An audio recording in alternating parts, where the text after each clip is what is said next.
Ayan, mayroon din comment para kay Kainday. Bakit hindi ka daw nagbablog? Focus ka rin, focus ka sa trabaho. Trabaho.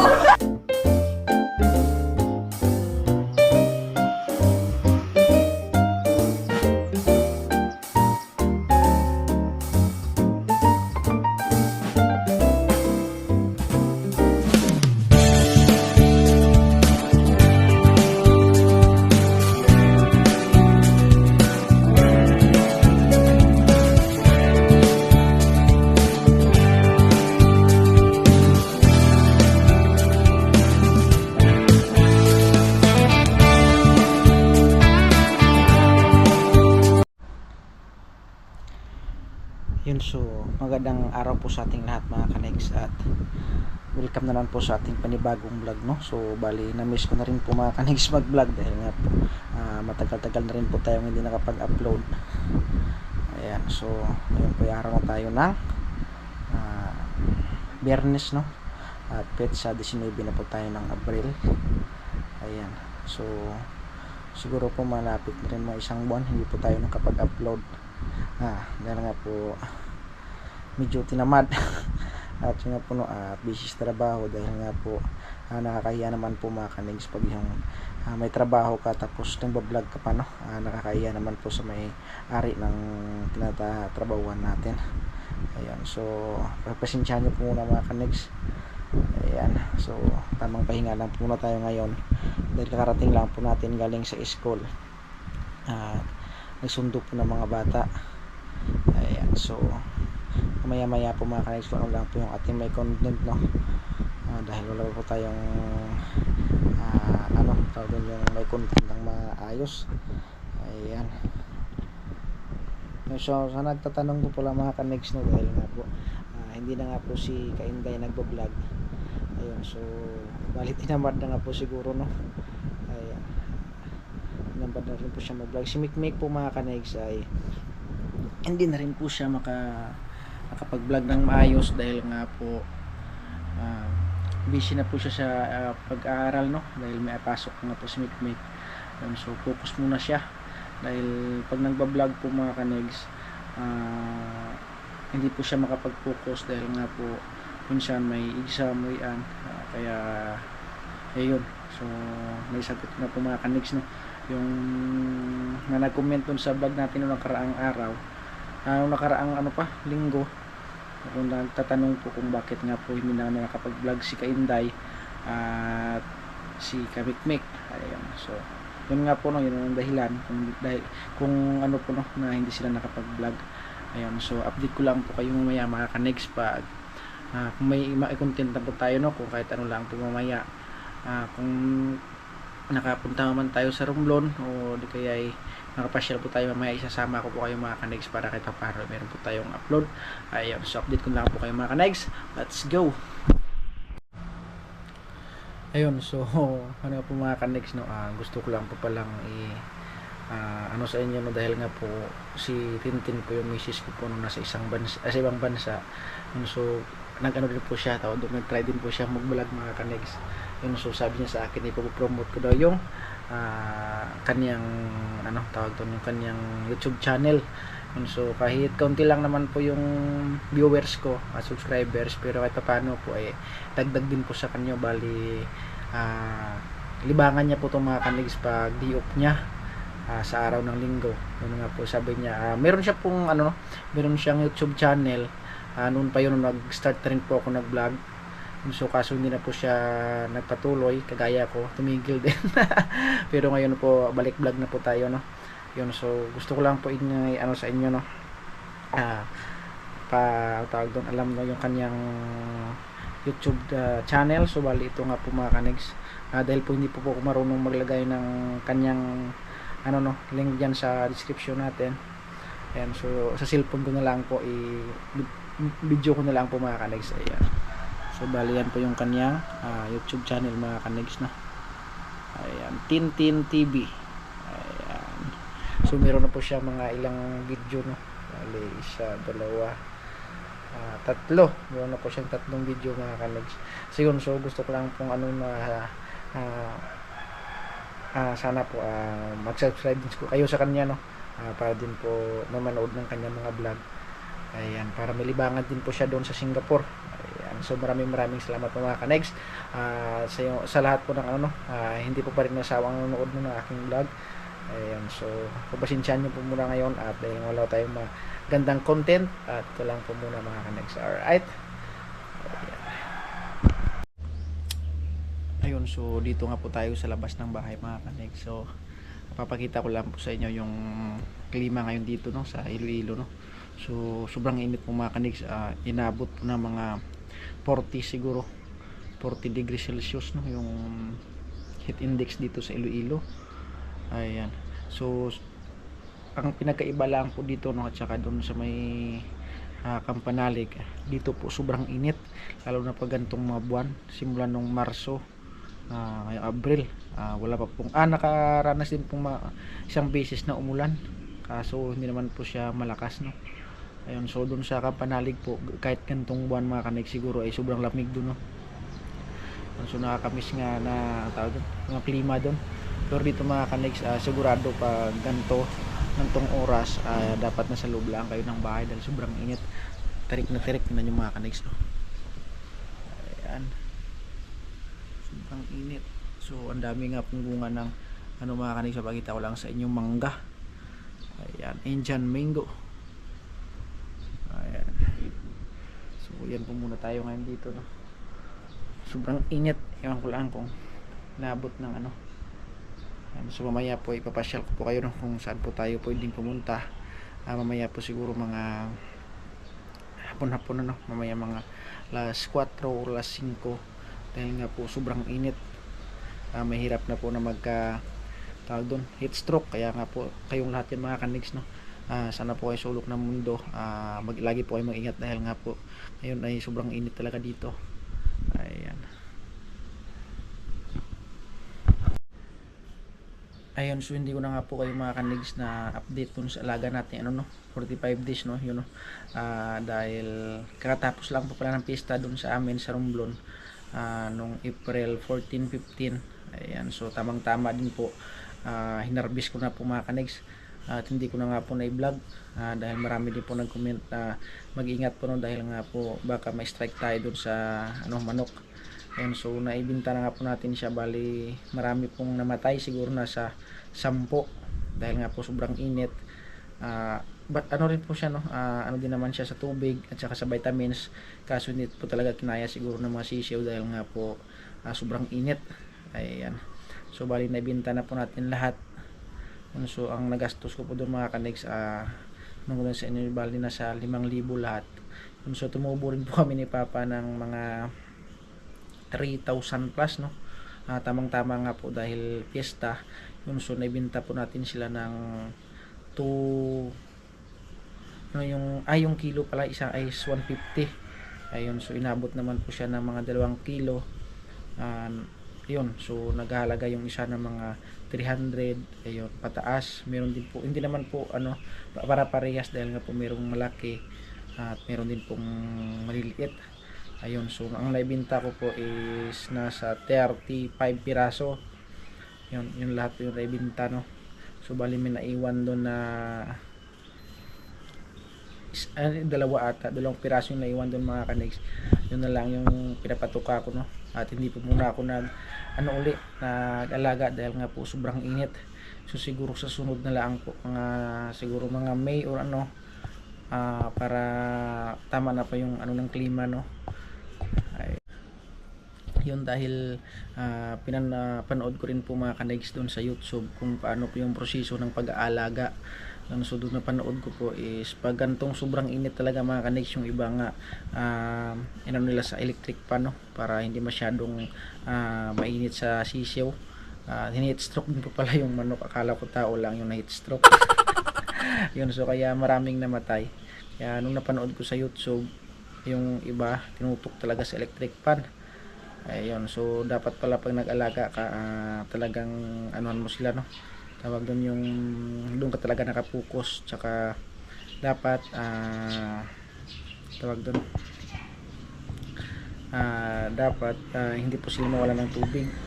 Ayan, tubig at tsaka syempre po rin po dapat maano din po sila sa patuka, hindi po sila ano ng patuka, no, mabitin kumbaga.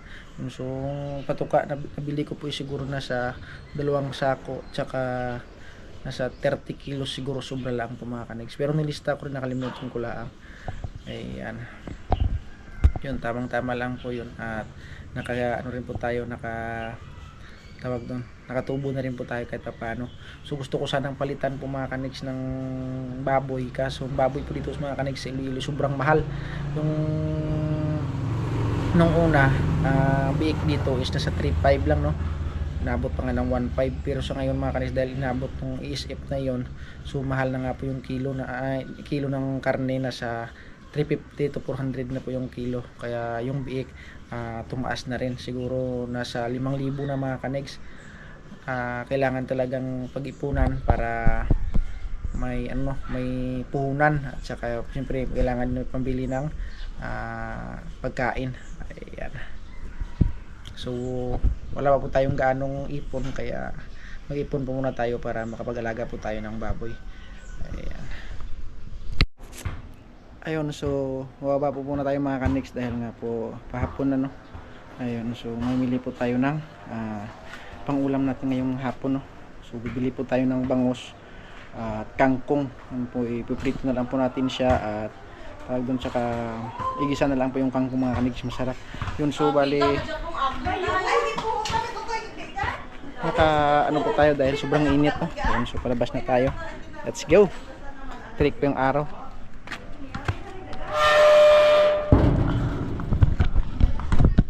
So okay lang kayo dyan. Ayan si Cedric at naglalaro na. Ha? Baba. Ayan, half day lang po yung pasok nila Cedric dahil nga po sobrang init. Ayan, so motor lang muna tayo. Let's go. Baba muna tayo para makabili ng ating ulam. Ayan. Let's go.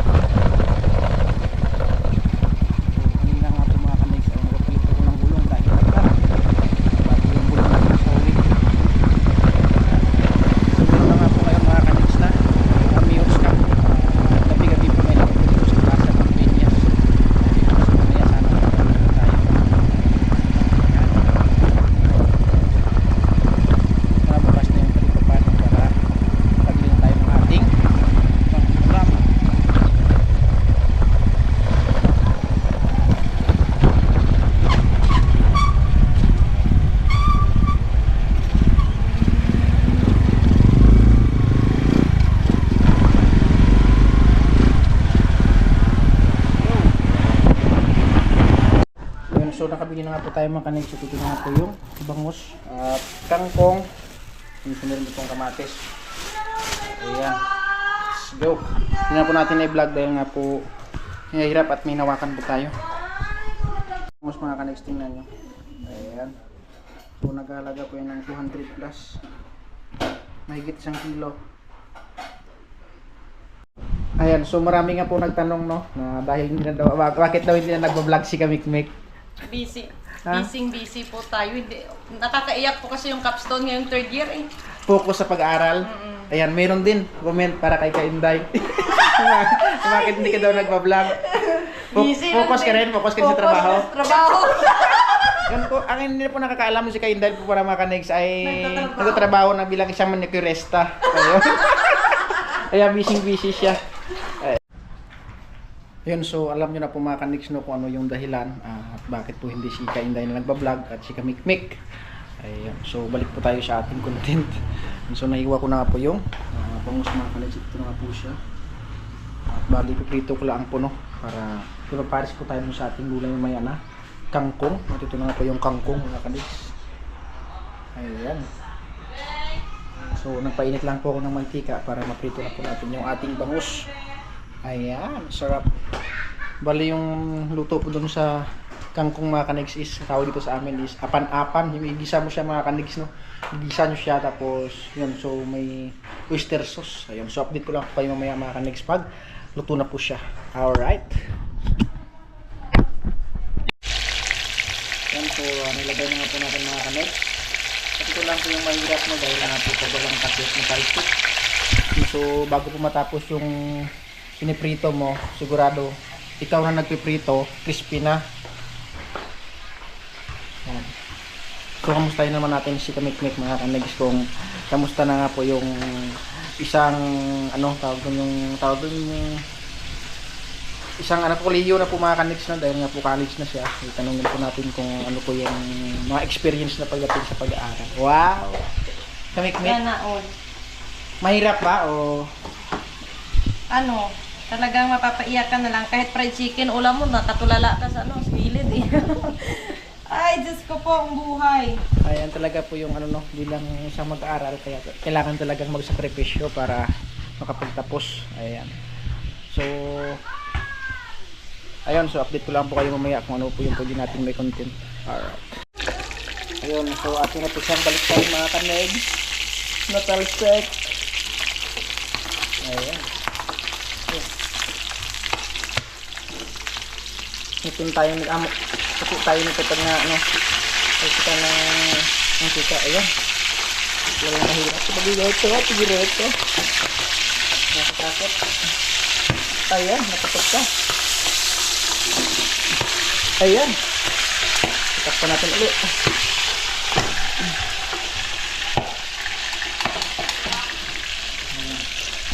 Nakpan lang po natin dahil nakalsek. Time check po tayo mga kanegs. Ang oras po natin ay 4:24 na po ng hapon, no? Tapos na po tapos na po tayo magluto. Ayun, so tapos na rin po silang kumain. At yung iba po hindi pa po, no? Tapos na. Kaya nga po. Bali ito po yung bangus na pinili ko kanina at ito yung kangkong na ginisa ko na lang po at saka lagyan ng oyster sauce. Ayan. So pagkatapos po nilang kumain, dalawa kong kapatid, si Kamikmik at saka yung bunso, ihatid ko po muna sila sa Romblon dahil nga po bukas wala na po silang pasok dahil araw na bukas ng Sabado, kaya uwian na sila ngayon at balik na naman po nila ay Linggo ng hapon. Ayun, so update ko lang po kayo mamaya mga kaniks, no, pag ready na po tayong ihatid sila dun sa Romblon. Alright, let's go! Yan, so bali naka-ready na nga po kami mga kaniks, no, at ito na nga po sila at nantay lang po namin si Anin dahil nasa loob pa. Ayan, labas na, iha. Ayan. So, ang ganda ng sunglass ni Anin. Oh. Ready na kayo? Let's go. Bitalin mo yan, let's go. Kapit kayo guys sa mga tingan nyo at lilipad tayo. Let's go. Let's go. Pakita mo yung mo. Bagong labas. Brand new. So, dito na tayo sa plaza ng Dunyas mga kanays. Ayan.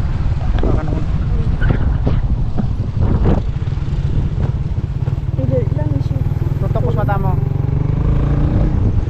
Patay nung na. Talabugab ka. Hindi lang ka.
so andito na nga po tayo mga kanegs. At kakarating lang po natin pero may nagnakaw na kaagad dito sa tindahan ni mama. Isa lang naman. Ha? Dagdagan mo? Naman. Ayan. So pahinga lang po tayo ng kaunti at maya maya po ibabalik rin po tayo dun sa bayan. Ayan. So daming mga martis sa labas, tingnan nyo.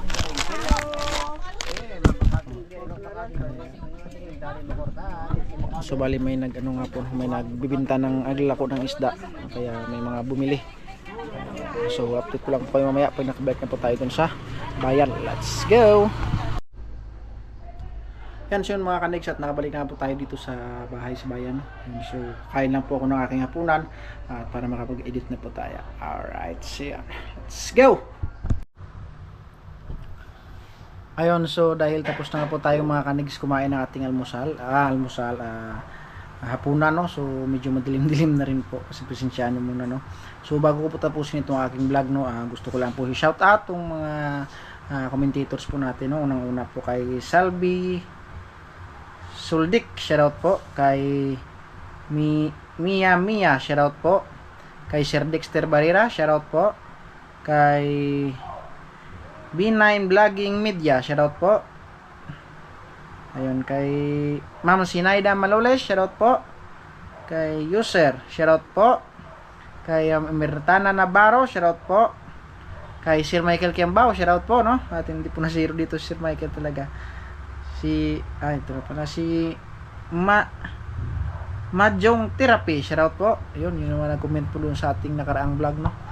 So maraming salamat po, no. At yun pala po mga kanegs, no, gusto ko lang pong ulitin na sinabi na si Tintino, naman po ng kanyang YouTube channel. Ayun, so Tintin TV, yun po, no. Paki-support po natin siya at para dumami rin po yung kanyang subscribers. Ayun, so hanggang dito na lang po, no. At gusto ko rin po salamat, no, sa solid support sa ating kapanalig.